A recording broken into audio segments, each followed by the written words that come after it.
భారతదేశం ఎంతో పవిత్రమైనటువంటి భూమి, యోగ భూమి, కర్మభూమి, దేవతల భూమి అని భారతదేశానికి ఎంతో మహిమ ఉంది, గాయనం ఉంది. అలాగే ఆ మహాశివుణ్ణి, పరమేశ్వరుణ్ణి ద్వాదశ జ్యోతిర్లింగాల రూపంలో పూజించేటువంటి అతి గొప్ప పుణ్యక్షేత్రాలని చూడాలన్నా, దర్శనం చేసుకోవాలి అన్నా, విష్ణుమూర్తి యొక్క పుణ్యక్షేత్రాలని చూడాలి అన్నా, దర్శనం చేసుకోవాలి అన్నా, అటువంటి మహద్భాగ్యం కలిగినటువంటి భూమి ఈ భరతావని. ఈ భారత భూమిలోనే మనం ద్వాదశ జ్యోతిర్లింగాల రూపం లోపల పరమేశ్వరుడి యొక్క పూజని, ఆ ఈశ్వరుని యొక్క ఉపాసనని చూడగలము. వాటికి ఎంతో విలువైనటువంటి ప్రాశస్త్యం ఉంది, మహత్వం ఉంది, ఎంతో చరిత్ర ఉంది. మనస్సుతో ఆ సర్వేశ్వరుణ్ణి పూజించిన, ధ్యానించిన, ఉపాసన చేసిన తండ్రి నీవే అని ఆ ద్వాదశ జ్యోతిర్లింగ తీర్థయాత్ర చేసినా కూడా జన్మ జన్మాంతరాలకి కావలసినటువంటి అపారమైనటువంటి పుణ్యరాశిని మనం జమ చేసుకోగలం. కానీ అన్నింటికీ ఆధారము మన మనస్సులో ఉన్నటువంటి పవిత్రమైనటువంటి స్వచ్ఛ భావన, మన యొక్క దివ్య బుద్ధి అన్నమాట. మరి ఆకాశ మార్గం నుంచి చూస్తే ఆ ద్వాదశ జ్యోతిర్లింగాలట వెలుగుతూ ఉన్నటువంటి, ప్రకాశిస్తూ ఉన్నటువంటి కాంతి స్తంభాలుగా, కాంతి క్షేత్రాలుగా, ప్రకాశ క్షేత్రాలుగా కనిపిస్తాయట. అంత గొప్ప మహత్వము, ప్రాశస్త్యం ఉంది. మరి ఎందుకు జ్యోతిర్లింగము అని పిలుస్తారు? ఆ భగవంతుడు, ఆ సర్వేశ్వరుడు, ఆ నిర్వికారుడు, ఆ పరంపిత పరమాత్మ మహాజ్యోతి అంటే మన జీవితంలో ఉన్నటువంటి అజ్ఞాన అంధకారాన్ని తొలగించి ప్రకాశం వైపుకు తీసుకెళ్ళగలిగినటువంటి వారు అన్నమాట. జ్యోతి అనగా ప్రకాశము, తేజస్సు, దివ్యత, వెలుగు, ఇటువంటి ఎన్నో అర్థాలున్నాయి. అందుకనే మనకి భగవద్గీతలో కూడా ఎలా చెప్తారు? జ్యోతిష్యామపి తజ్యోతి తమసః పరముచ్యతే జ్ఞానం జ్ఞేయం జ్ఞానగమ్యం హృది సర్వస్య విష్టితం. ఈ జ్యోతుల కల్లా కూడా మహాజ్యోతి, పరంజ్యోతి, దివ్య జ్యోతి ఈ స్థూలమైనటువంటి శరీరం యొక్క మాంస చక్షువులతో చూడలేము.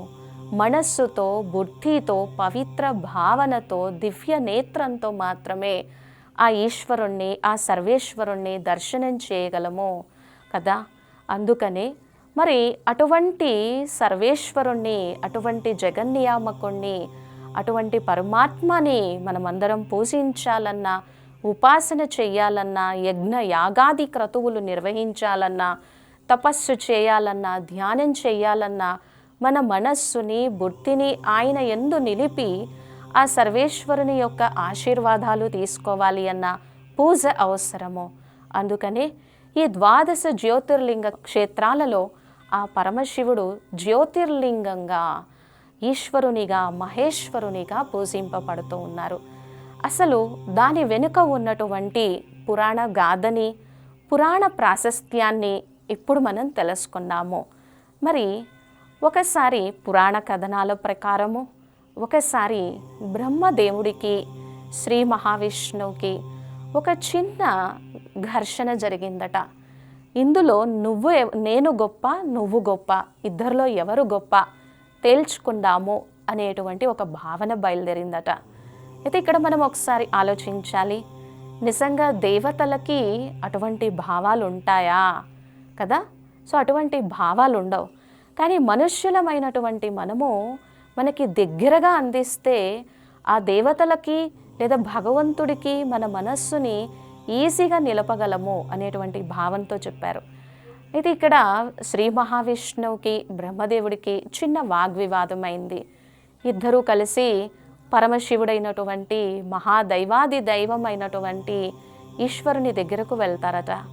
అప్పుడు ఆ సర్వేశ్వరుడు త్రికాలదర్శి, త్రినేత్రి ఒక్కసారి ఆలోచించి వీళ్ళకి ఏదో ఒకటి తెలియచేయాలి అనేటువంటి ఒక భావనతో ఒక పెద్ద జ్యోతిర్లింగంగా వెలిశాడట. అదే ఆ పాతాళ నభస్థలాంత భువన బ్రహ్మాండ జ్యోతిస్పాటికలింగమౌళి విలసత్పూర్ణేందువాంతామృతై అస్తోకాప్లుతమేకమీశమనీశం రుద్రానువాకం జపన్ ధ్యాయతే దీప్సిత సిద్ధయే ధ్రువపదం విప్రోభిషించేచినం అని శాస్త్రం వర్ణిస్తుంది. ఆ పాతాళ నభస్థలాంత భువన బ్రహ్మాండ జ్యోతిర్మావిభ స్ఫాటికలింగ మౌళి విలసత్పూర్ణేందువాంతామృతై. అంటే పాతాళము కంటే కింద, ఆకాశము కంటే కూడా పైన ఆ పాతాళ నభస్థలాంత భువన బ్రహ్మాండాలు కూడా ప్రకాశంతో జ్యోతిలింగంగా వ్యాపించిందట. అండాకారంలో బ్రహ్మాండమంతా కూడా వ్యాపించిందట. సో అప్పుడు బ్రహ్మదేవుడు ఏమని చెప్తారు? హంస వాహనంతో నేను పైకి వెళ్ళి చూశాను అని. అలాగే విష్ణుమూర్తి కిందికి తవ్వుకుంటూ వెళ్ళినట్లుగా చూపిస్తారు. ఇక్కడ బ్రహ్మదేవుడు వాస్తవానికి ఆ బ్రహ్మాండమంతా వ్యాపించి ఉన్నటువంటి జ్యోతిర్లింగం యొక్క ఆది అంతాలను కనుక్కోలేనంతగా వ్యాపించిందట. బ్రహ్మదేవుడు నేను చూశాను అని సాక్ష్యంగా కేతకి పువ్వుని, మొగలి పువ్వుని తీసుకొని వస్తాట. ఇక బ్రహ్మదేవ, నువ్వు అసత్యం చెప్తావు, అసత్యం చెప్పావు, నీకు ఇక పూజలు లేవు అన్నట్టుగా ఈ పురాణ కథనం చెప్తుంది. అంటే ఆది మధ్యాంతాలు కనుక్కోలేనంతగా భువన బ్రహ్మాండాలుగా జ్యోతిస్ఫాటిక లింగం అనేది వ్యాపించి ఉంది. అక్కడ మౌళి అనగా ఆ తలలో చంద్రమండలం ఉంది. ఆ చంద్రమండలం నుంచి అమృత ధార, అమృత ప్రవాహము శివలింగం మీద పడుతూ ఉందట. తెల్లని ధవళకాంతిగా ప్రకాశిస్తూ శివలింగం మీద పడుతూ ఉందట. అయితే రుద్ర నమక చమకాలు చదివేటప్పుడు, శివలింగం యొక్క ధ్యానం చేసేటప్పుడు, పూజ చేసేటప్పుడు ఈ శ్లోకాన్ని చదువుతారు. ఎంతగా మనము శివలింగానికి ఇంత గొప్పగా అభిషేకం చేస్తామో భువన బ్రహ్మాండాలన్నీ కూడా చల్లగా ఉంటాయి.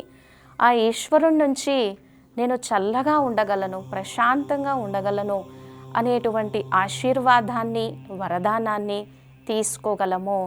సో ఎప్పుడైతే మనస్సుతో హృదయపూర్వకంగా శాశ్వతమైనటువంటి ఆ తండ్రిని, ఆ తండ్రి యొక్క స్వరూపం పైన, ఆ మహాప్రకాశం పైన, ఆ దివ్య జ్యోతి వైపు మన బుద్ధిని పెట్టి మనము ధ్యానిస్తామో మన జీవితం కూడా చల్లగా పరమాత్ముని యొక్క ఆశీర్వాదాలతో ఆనందంగా ఉంటుంది. కాబట్టి ఇలా ఈ జ్యోతిర్లింగం యొక్క వెనుక ఉన్నటువంటి మహత్వాన్ని, ప్రాశస్త్యాన్ని తెలియజేస్తారు. మరి మనకు అనిపిస్తుంది ఇప్పుడు ఇటువంటి ఈ కాలంలో, ఇంత మోడర్న్గా సైన్స్ అండ్ టెక్నాలజీ డెవలప్ అయినటువంటి ఈ కాలంలో ఇవన్నీ ఉపయోగకరమా అనిపిస్తుంది. కాలం మారినా, ఎంత సైన్స్ అండ్ టెక్నాలజీ పెరిగినా మనిషికి కావాల్సింది మనశ్శాంతి, ఆనందము, సుఖము, ఆరోగ్యము, ప్రేమ, జ్ఞానము, శక్తి, సద్బుద్ధి, దివ్యబుద్ధి, పరమాత్ముని యందు ఏకాగ్రంగా మనస్సుని నిలపగలిగినటువంటి శక్తి, సహించే శక్తి, పరిశీలన శక్తి, ఇవే కదా కావాల్సింది. మనలో ఉన్నటువంటి నెగిటివిటీని పారద్రోలటము, ఇదే కదా కావాల్సింది. మరి ఇటువంటి గాథలు, కథలు, ప్రాశస్త్యము, మహత్వము విన్నప్పుడు, చదివినా లేకపోతే వాటి కోసం అధ్యయనం చేసినా మనలో మనకి తెలియకుండానే ఒక సత్ప్రవర్తన కలుగుతుంది, ఒక సదాచారము బయలుదేరుతుంది, అంతరాత్మ యొక్క శక్తి పెరుగుతుంది, దివ్య బుద్ధి కలుగుతుంది. మరి అందులో పరమశివుణ్ణి, భగవంతుణ్ణి, సర్వేశ్వరుణ్ణి, భోలానాథుడు, ఆశుతోష్ అనేటువంటి పేర్లతో పిలుస్తారనమాట. అంటే ఆయనంత అమాయకమైనటువంటి వారు ఎవ్వరూ లేరు. స్వచ్ఛమైన, నిర్మలమైనటువంటి హృదయం మనం కలిగి ఉంటే ఆ ఈశ్వరుని యొక్క కరుణ, కృపా కటాక్షానికి మనల్ని మనం పాత్రులుగా చేసుకోగలము. కాబట్టి ఇలా ఈ జ్యోతికి, ఈ శక్తికి ఇంత మహత్వం ఉంది. సో వీటికి వెనుక ఎంతో ప్రాశస్త్యం ఉంది, అంతే కదా. మన జీవితంలో కూడా ఈ ప్రకాశము, ఈ శక్తి చాలా అవసరం. లేకపోతే మన మనస్సులో ఎప్పటికీ స్వార్థము, అసత్యము, నెగిటివిటీ, లేకపోతే ఆందోళన, యాంగ్జైటీ, ఇలాంటి నెగిటివ్ ఎమోషన్స్ ఎప్పుడూ కూడా ఉండిపోతాయి. ఎప్పుడైతే మన మనస్సులో, మన హృదయంలో ఈ జ్ఞాన ప్రకాశాన్ని వెలిగిస్తామో, ఆ సర్వేశ్వరుని యొక్క మహత్వాన్ని తెలుసుకునేటువంటి ప్రయత్నం చేసి ఆ తండ్రితో మన మనస్సుని జోడిస్తామో, అప్పుడు చాలా ఆనందంగా సంతోషంగా ఉండగలము. మరి లింగం అని ఎందుకు చెప్తున్నారు? లింగము అంటే చిహ్నము, గుర్తు. ఈ చరాచర సృష్టి, ఈ చరాచర జగత్తు ఏదైతే కనిపిస్తుందో, ఈ జగత్తుని రచన చేసి పాలన చేసేటువంటి సర్వ జగన్నియామకుడు ఎవరైతే ఉన్నారో, అటువంటి దివ్యమైనటువంటి తేజస్సు కలిగినటువంటి పరమాత్ముని యొక్క అనంతమైనటువంటి స్వరూపానికి గుర్తుగా లింగం, జ్యోతిర్లింగం అని చెప్పటం జరుగుతుంది. మన జీవితంలో కూడా మనకి కావాల్సింది ప్రకాశము కదా, వెలుగు కదా. మనస్సులో ఉన్నటువంటి అజ్ఞాన అంధకారాన్ని తొలగించగలిగినటువంటి శక్తి కావాలి కదా. కాబట్టి ఎప్పుడైతే మనం ఈ విషయాన్ని, ఈ సత్యాన్ని రియలైజ్ అవుతామో, తప్పకుండా మనము కూడా మన జీవితంలో ముందుకు వెళ్ళగలం. ఆ సర్వేశ్వరుని యొక్క ఆశీర్వాదాలని, కృపా కటాక్షాన్ని పొందగలం. అందుకనే మనం ఒక సామెత కూడా వింటూ ఉంటాము. ఏంటది? ఇంట్లో దీపం ఉండగానే ఇల్లు చక్కబెట్టుకోవాలి అనగా మనము దీన్ని స్థూలం వైపుకు తీసుకెళ్ళాము. ఇల్లు అనగానే మనం నివసించే గృహమని, సాయంత్రం అసుర సంధ్యా సమయాన దీపాన్ని వెలిగించాలి అని అనుకుంటాం. వాస్తవానికి శాస్త్రము, వేద ఉపనిషత్తుల ప్రకారము మనం ఉండేటువంటి ఈ శరీరానికి గృహము, ఇల్లు అని పేరు అన్నమాట. ఈ ఇంటి వైభవాన్ని తీసుకొచ్చేటువంటి మహాలక్ష్మికి గృహలక్ష్మి అని అందుకే చెప్తారు.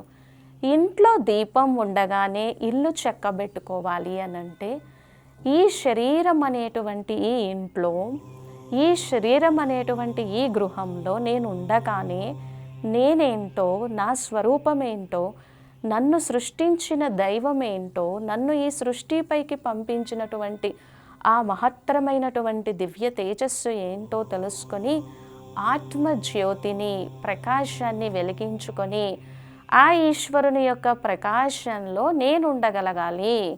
అదే ఇంట్లో ఉండగానే దీపం చక్కబెట్టుకోవాలి అని అంటే ఆత్మజ్యోతిని వెలిగించుకోవాలి.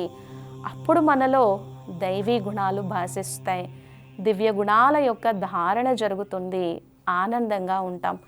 అందుకే ఇది కూడా వింటూ ఉంటాం, ఆ శివుని ఆజ్ఞ లేనిది చీమైనా కదలదు.